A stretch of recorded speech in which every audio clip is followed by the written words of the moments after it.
أعوذ بالله من الشيطان الرجيم بسم الله الرحمن الرحيم الحمد لله رب العالمين وصلى اللهم على سيدنا ونبينا محمد وآله الطاهرين. Assalamu alaikum wa rahmatullah, respected brothers and sisters. May Allah accept all your deeds, inshallah, during the holy month of Sha'ban. And it's really another honor for me to be here and talk to you. And inshallah, we ask Allah to put His blessings in these sessions, inshallah. Before I begin, because of the moment we are in now, I want to mention a narration from Imam al-Rida alayhi salatu wassalam, which is for the last days of Sha'ban. You know, in one of our renowned books, a book of narrations, which is called Tuhaf al-Uqul by Ibn Shu'ba al-Harrani, and another book, Uyun Akhbar al-Rida, a book about the narrations from Imam al-Rida alayhi salatu wassalam. It is narrated from Imam al-Rida alayhi salam. It is also narrated in the book Al-Muraqabat, which I posted the Ramazan part of this book into the group, and I think some of you may have taken a look at that very great book, Al-Muraqabat. There, Imam al-Rida, this is Abu Salt, one of the very close companions of Imam Rida alayhi salam. He says, one day, and it was the last Friday of Sha'ban, I went to Imam Rida and I wanted to visit him.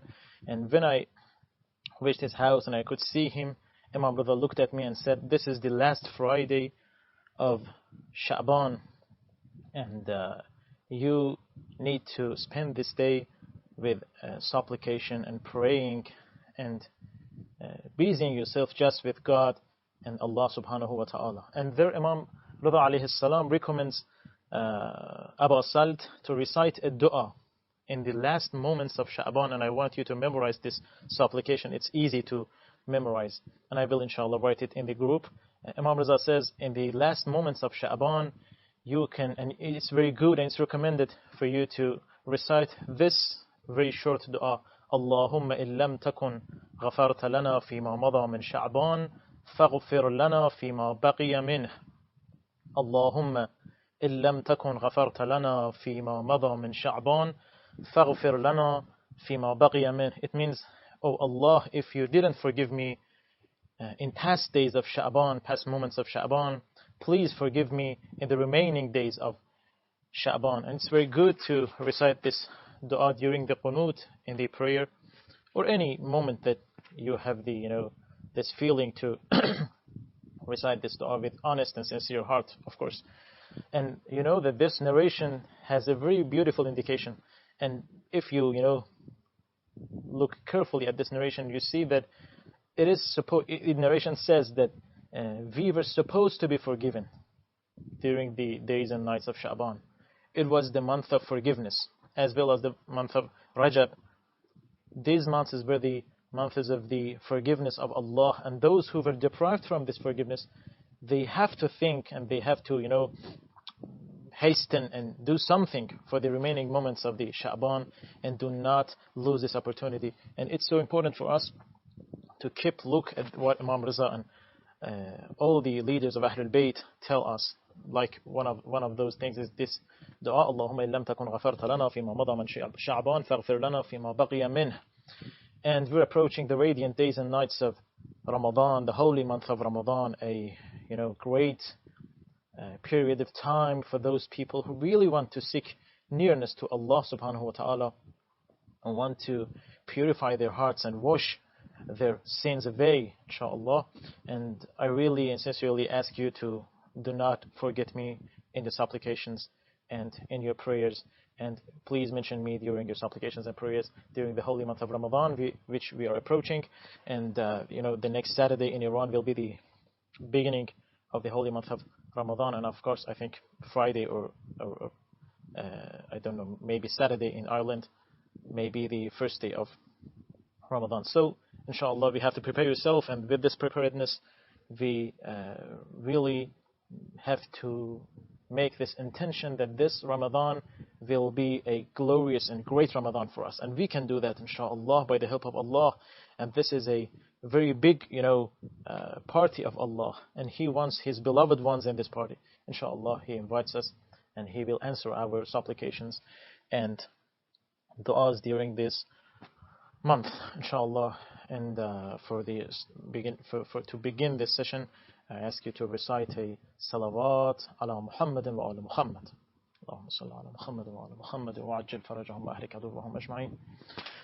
So, in previous session we talked about the kind of understanding of Islam that is completely systematic and everything is relevant to each other. And I said that by that understanding we can get closer to the cause of Islam and to the goals of Islam. And if we just focus on one part of Islam and neglect the others, it is a big risk that we end up not knowing Islam and just, reciting and memorizing some words, not more.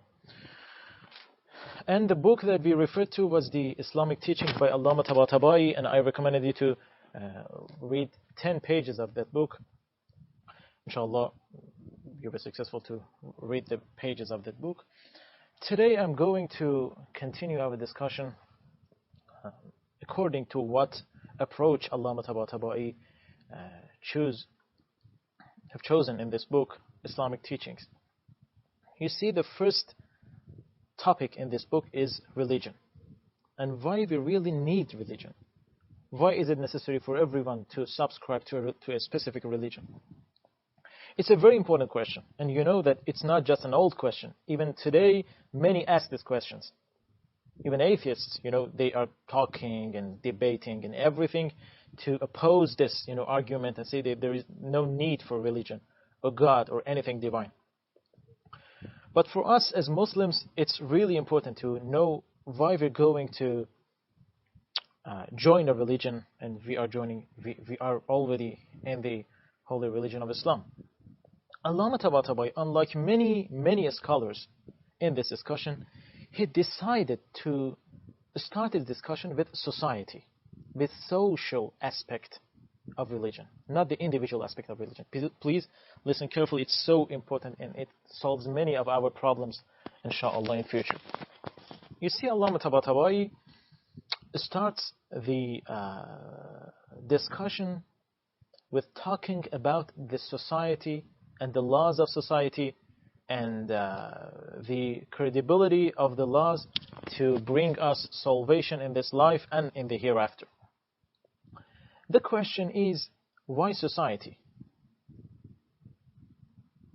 I'm going to give you 2 reasons why Allama Tabatabai did that. And please be with me and don't hesitate. Anytime you had a question, you can ask, no problem. Don't put it for the end of the session. Now you can ask questions, no problem, and no problem at all. You can, write it, or you can, talk. Allama Tabatabai believes, in Quran, believes that Quran has opened the discussion of religion by talking about a society. You can refer to the first chapter of Quran, Surah Al-Baqarah, verse 213, and second chapter of Quran, Surah Ali Imran, verse 200. In these 2 verses, especially these 2 verses, mostly, these 2 verses, Allah subhanahu wa ta'ala talks about the secret behind the religion and why He sent prophets and why on earth He gave us the religion. And He talks about the society. Society is important. This is the first reason from Allama Tabatabai. The second reason is Allama Tabatabai, as I said before, was facing a new civilization that was initiated from the Western world and was coming to the Eastern world and taking over all the world, as it is called modern civilization or Western civilization. So Allama Tabatabai firstly wanted to refer to Quran as the original source of us to understand Islam, and secondly he wanted to present the thoughts of Islam and a theory of Islam, in front of the theory of the Western thoughts. So he starts his discussion with the society. Any questions until now? No problem? Very good. Alhamdulillah. So, this beginning of the discussion by Allama Tabatabai has many stages, and I will talk about some of the stages tonight, inshallah. So, the first thing we talked about was Allama Tabatabai started to talk about the religion through talking about the society. What does this mean? Allama Tabatabai wants to say that without religion, without religiosity, without implementing the laws of the religion, of the divine religion, which is truly sent down by Allah, descended by Allah, we cannot have a good social life, even in this world. And it's a big claim, I know. And of course, we can't have an individual life as well. But talking about the individual life is much easier, because many of the religions and many of the spiritual movements talk about the individuality without any problem, yes? But to talk about the society and the effect that a religion has in the society, it is something big and hard to say. Allama Tabatabai wants to say that if you want to have a good life with justice and real freedom and real equality in this world, to have such a society, you need Islam. You need the religion. So he started his discussion to talk about this. And this discussion comes from this belief that human beings are not self-sufficient in managing this worldly life. Human beings are not self-sufficient. It's so important. It means that if you live it with the people, they ruin it, they destroy it. And we talk about how people destroyed all the blessings that Allah subhanahu wa ta'ala given this world. Before we try to prove this argument of Allama Tabatabai and to talk about this claim, so-called claim now, which takes many sessions to talk about, and we have to talk about the beliefs and the commandments and the ethics of Islam. Before that, I wish to talk about the opponent ideology of society. Do Islam have any rivals in the way of constructing the society? The answer is yes. Islam has a big rival in this way. And the biggest rival that we all know now is the modern civilization, which,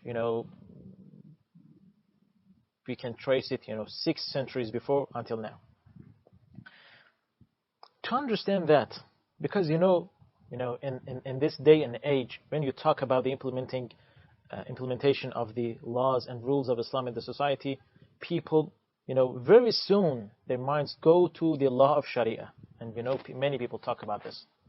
In Britain, in Australia, in US, many places, even the Sunnis, the Salafis, some of our Shia brothers, you see they talk about the Sharia law, and some of the most extremist people there in the West always talk about the Sharia law, and they say when the population of Muslims grow, they will go to implement the Sharia law, and the parts of Sharia law is stoning and execution and killing people, and killing those people who are committing adultery, and so on and so forth.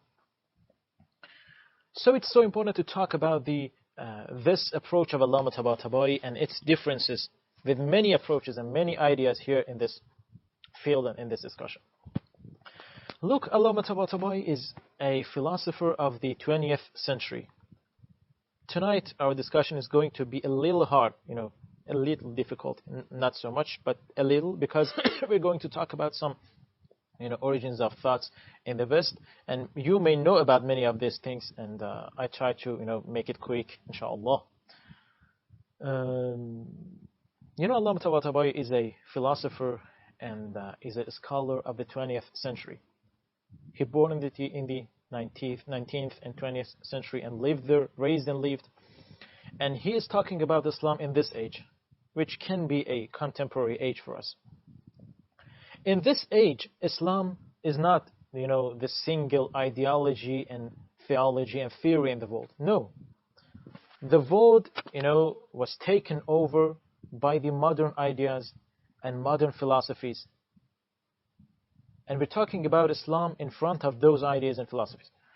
In West, before 6, centuries ago, before the 15th century, as you know, from the 4th century to the 15th century, about 1,000 years, which is called medieval age, all the Europeans and the Christian society involved was ruled by the Catholic Church, as you will know that. Catholic Church had the authority over everything in the Western society, over the religious issues, the philosophical issues, even the scientific issues, the political issues. Everything was in the hands of Pope, as you know that. From the 4th century, after the empire of the Roman Empire accepted Christianity as an official religion throughout the Roman lands, they started to spread the word of Jesus, what they thought to be the word of Jesus, Christ, salamullahi alayhi, and they started to promote the religion of Christianity. And after a while, the most people of the Western countries and Western lands believed in Jesus and the Catholic Church and the religion of Christianity. After they believed in the religion of Christianity, Pope and the center of the Catholic Church started to shape a new life for people. It is so important. It is one of the main reasons the people oppose Islam as a social religion. This is one of the most important reasons, is this dark history that I'm going to mention here. After they take over the Europe, they started to shape a new life for people. People had to refer to the church to understand the Bible. It was so obvious, no problem. Bible, had to be understood through the churches and experts in the Catholic Church. So, no problem. Interpretation of Bible. What does this mean? What does hell and heaven and damnation and salvation and forgiveness and spiritual issues? What do these things mean? But the church didn't stop here. They started to shape a philosophical, theory for people. They started to impose their ideas and thoughts, as a philosophy to the people, and said this is part of religion, as well as Bible. We have a philosophy, the philosophy of Christianity, the philosophy scholastic, as they called it. Then they went to the political aspect. Any ruler throughout the Europe wanted to rule and wanted to have a government. He had to do that in the name of Pope. So he would need the signature of Pope to be legitimate to rule over people. So they had this political authority and even the scientific authority. In Europe, any research was forbidden. You could not research anything about anything. You couldn't talk about the physics or chemistry out of the school of the Catholic Church. You couldn't talk about the gravity, things like that. You couldn't talk about the location of Earth, and Sun and the solar system and galaxies and anything like that. And everything must be received from the Catholic Church. It was so famous in the time that the Earth is the center of the universe. All the universe, the material universe, had one center, and that center was the Earth.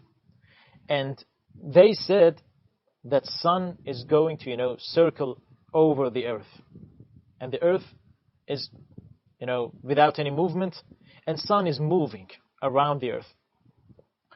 So with these four authorities, the religious authority, the philosophical authority, the political authority, and the scientific authority, they had all the, heart of the lives of people in their hands.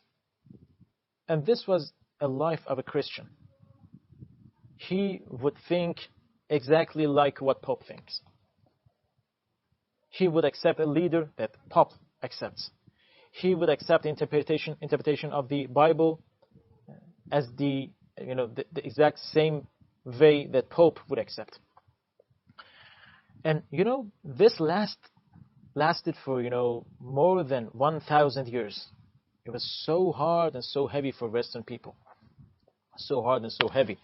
And, in this 1,000 years, no one could oppose the church. Whoever wanted to oppose the church would face a very harsh punishment. If you search the Inquisition, if you search that, there were some inquisitors. They were the people who were sent all corners of the Christian world to investigate people, whether they are against the Pope, or they have some ideas against the Pope, and so on and so forth. If they could find anyone who opposes the philosophical or scientific beliefs that Catholic Church would preach, if those people would find anyone with that blame, they would investigate him, torture him, and even kill him or burn him. You can search about the medieval age tortures. They had very skilled torturers. They could unskin people without letting them even die. It was so hard. Yes, there were some artist people in the prisons and in the jails. They would invent many devices to torture people in many different ways. But I know it takes too long, but just give me some minutes to finish it, inshallah.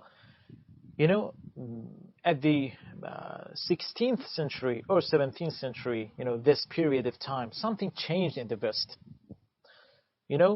Some people appeared and some people, started to rise over there. Some people like Galilei, like René Descartes, like Copernicus, people like them. I see you know many of these scientists or philosophers there in the West, and you know them well, I think. They started to question many of the beliefs of the church, philosophical beliefs, religious beliefs, and scientific beliefs. The Martin Luther, the great and very renowned priest in the Catholic Church who opposed the official understanding of the church from Bible. He said, who says that the understanding of the Pope from the Holy Script, Bible, is true? I can have another and different understanding. People like René Descartes started to question philosophical understandings of the church and opposed them and destroyed them. The René Descartes is a philosopher that everything changed after him. And people like Copernicus or Galilei, they started to question scientific issues, scientific beliefs that church had. Look, like this belief that the earth is center of everything. They opposed this belief. They proved that no, in this galaxy, in this solar system, the sun is center and earth is moving, and many things like that. I'm not gonna talk about all the aspects of this issue. Anyways, after this questioning and after people saw that many of the beliefs of the church are going to die and are going to be defied and denounced, something happened in the West. Gradually the authority of church, sets down and goes to die, and the Catholic Church was no more the leader of the Western world and the Christian world. After this happening, after this incident, something happened in the West, and you're familiar with that, and that is called modernity. Modernity, with some basic beliefs and thoughts, shaped the new world of us. This world was shaped, as you know, based on humanity. Anyone knows what does humanity mean? I mean the humanism, not humanity. The humanism. Anyone has any idea about the definition of humanism? Except for Sayyid Ahfad. I want others to to talk. Anyone? Are you alive, inshallah? About the humanism. You can even write. I take it as a no, yes? You don't know? Okay. Or you don't want to say.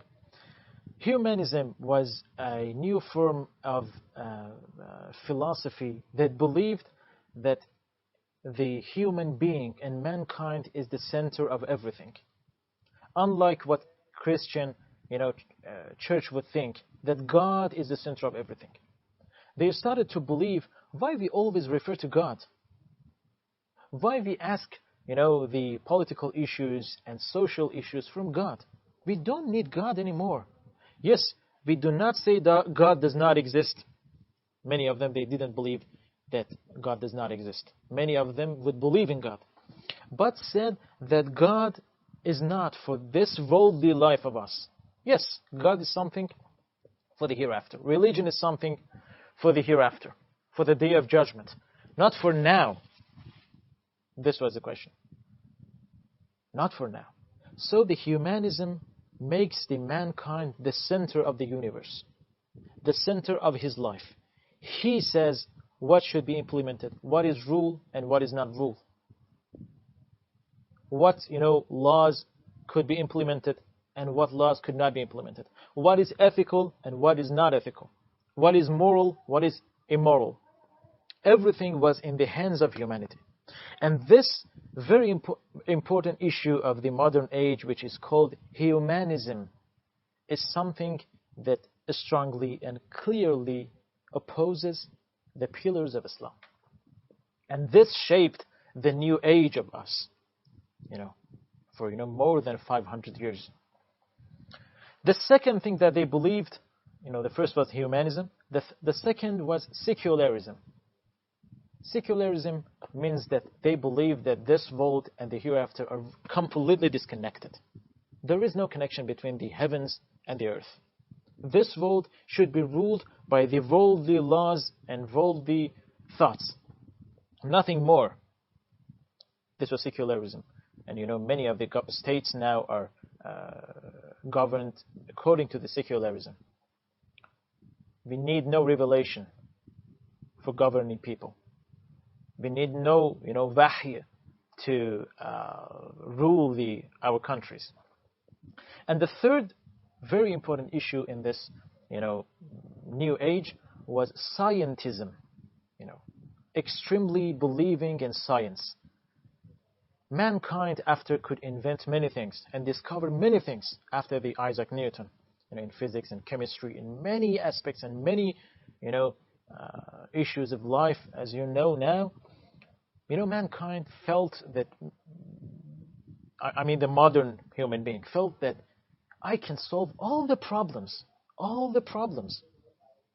by science. I don't need anything except science. Science is a cure for all diseases. Yes? Can solve everything. So the third thing was science in this issue. And this shaped our new world. And now, after that, many of the, this shaped the new world, the modern age, believing in humanism and secularism and scientism. And the society that we are living in now, the communities, the societies, the world that we are living in now is a world completely, based on the modern age and humanism and secularism and science. Nothing more. I don't say that everyone in this world and every government in this world denies the existence of God. No, it's not about the existence of God. No, it's about the effect of God in our lives. There is no effect of God in this life, they believe. So, I told the whole story to say that Allama Tabatabai was facing this civilization. So he starts with what? With society. He wants to talk about the social aspect of Islam. He wants to say that the instruction of life must come from a divine power. He wants to say that the human being is not self-sufficient to rule his life, to manage his life. And he will prove it, inshallah, we will get it.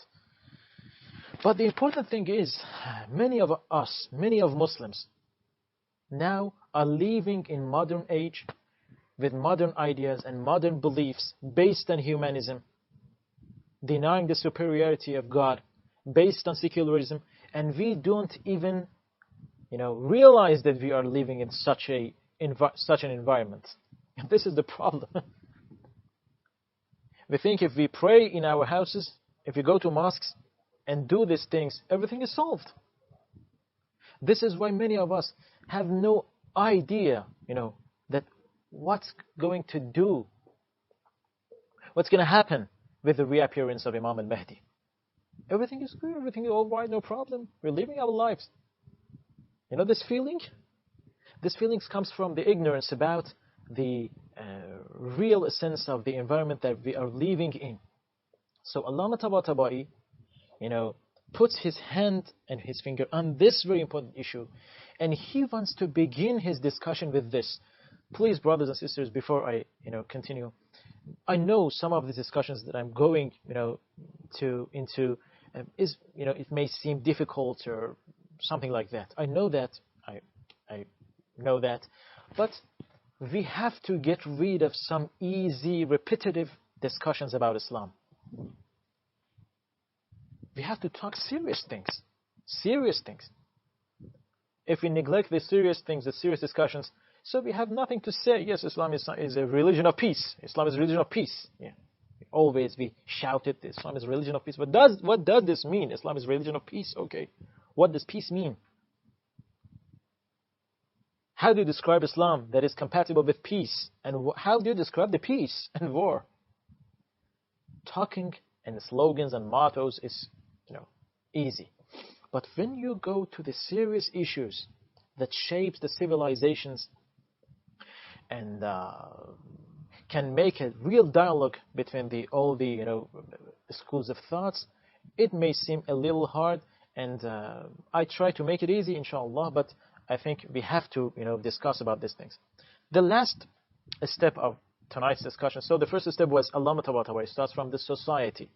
The second step was to know what was the reason of this approach of Allama Tabatabai, why he did this. And we talked about the Western civilization. Very brief. It has a very long story, and you live there, and you know that better than me, maybe. And the third step is how can we begin the discussion in the society? And I will, inshallah, put this third issue for the next session. But before that, I'm going to share with you some interesting thing. I want to share my screen now. Look, many of the thinkers in the West, they believe that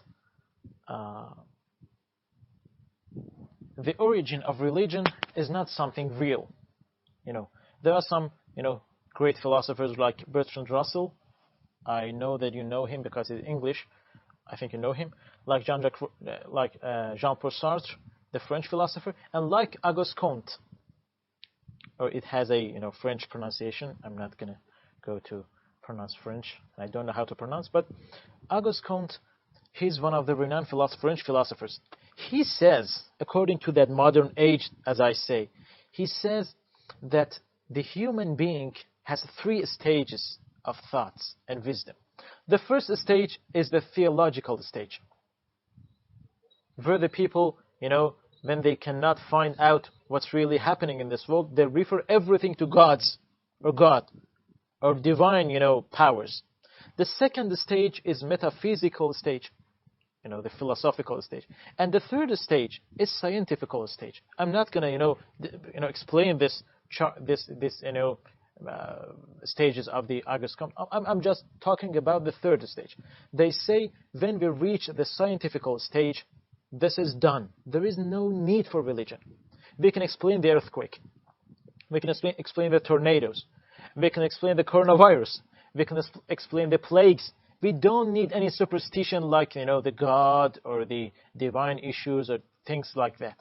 So we have to be aware that religion, after the modern age, turned to a something just in the mind, or something like superstition, or completely individual. So Allama Tabatabai tries to describe religion as something functional in the social life, and we're going to discuss, inshallah, it in the following sessions. So for the next session, we're going to talk about the effects of religion on society, and how a religion can shape a society, and how a society can be benefited from a religion. And after that, we go to the 3 most important, pillars of religion, which are the beliefs and ethics and commandments. Okay, I think it's good for tonight. If any questions you have, I can answer, inshallah. And for the next sessions, we can go further and we clear this up, inshallah. I know there is some ambiguity here, something not clear here, and we're going to, inshallah, clear it up. But I want you to stick to the discussion, and if you can, inshallah, read this book, the pages I recommend. Read this book, and if you have any questions, please ask after reading the book. Inshallah, I think with this dialogue we can understand more things from Islam. In my mind, I was wondering if we can one day we can talk, inshallah, the tafsir of Al-Mizan of Allah Mutabatabay after these sessions, inshallah, if we have the tawfiq. So I'm here at your service if any questions, and sorry if it was too long and if I bothered you. وصلى اللهم على سيدنا ونبينا محمد وآله الطاهرين.